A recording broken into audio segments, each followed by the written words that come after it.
તો કેવાયસી અપડેટની પ્રક્રિયાથી વિખેરાયેલા એક પરિવારનો પુનઃ મેળાપ થયો। વાત એવી છે કે જૂનાગઢના કિશોરભાઈ સાવલિયાનું આણંદના વિદ્યાનગરમાં બીસીએનો અભ્યાસ કરતો, જો કે બીજા સેમેસ્ટરના પેપર આપ્યા બાદ તે કોઈને કહ્યા વગર જતો રહ્યો।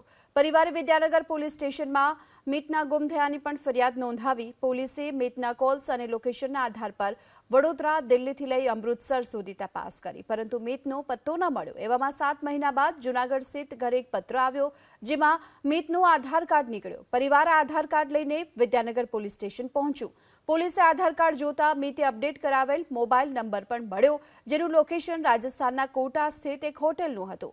અહીં મિત વેટર તરીકે કામ કરતો હતો અને આધાર કાર્ડ અપડેટના કારણે 7 મહિના બાદ પરિવારને પોતાનો પુત્ર મળ્યો। એમકોમ કોલેજમાં બીસીએના સેકન્ડ યરમાં સ્ટડી કરતો હતો। જ્યારે એક્ઝામ આવી ત્યારે થોડી મૂંઝવણના લીધે, થોડું અંદર ગભરામણના લીધે મેં અલગ ડિસિઝન લઈ લીધું, ઇન્ડિપેન્ડન્ટ થવાનું। તો મેં બહાર કામ શોધવાનું નક્કી કર્યું। પછી મેં અંદર ગભરામણ, થોડા ટેન્શન લીધે પરિવારને જણાવવાનું જરૂરી ના સમજ્યું, તો મેં મારી ખુદના જ વિચારોને મેં બહાર જતો રહેલો।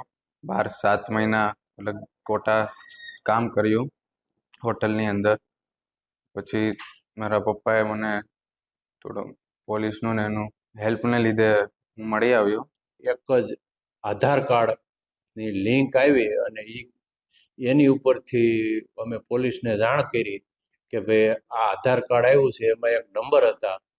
એ નંબર ઉપરથી વિદ્યાનગર પોલીસે તપાસ કરી અને એનું લોકેશન કાઢ્યું અને એને કોટાથી મળી આવ્યો। મૂળ જૂનાગઢના વતની મિત કિશોરભાઈ સાવલિયા, ઉંમર વર્ષ 19, બીસીએના સેકન્ડ યરના લાસ્ટ પેપરના દિવસે ડિપ્રેશનમાં આવતા, ટેન્શનમાં આવતા તે પોતાનું સ્વામિનારાયણ ગુરુકુળમાંથી પરીક્ષા આપવાનું જવાનું કહી અને પોતાનું ઘર છોડી જતા રહેલા।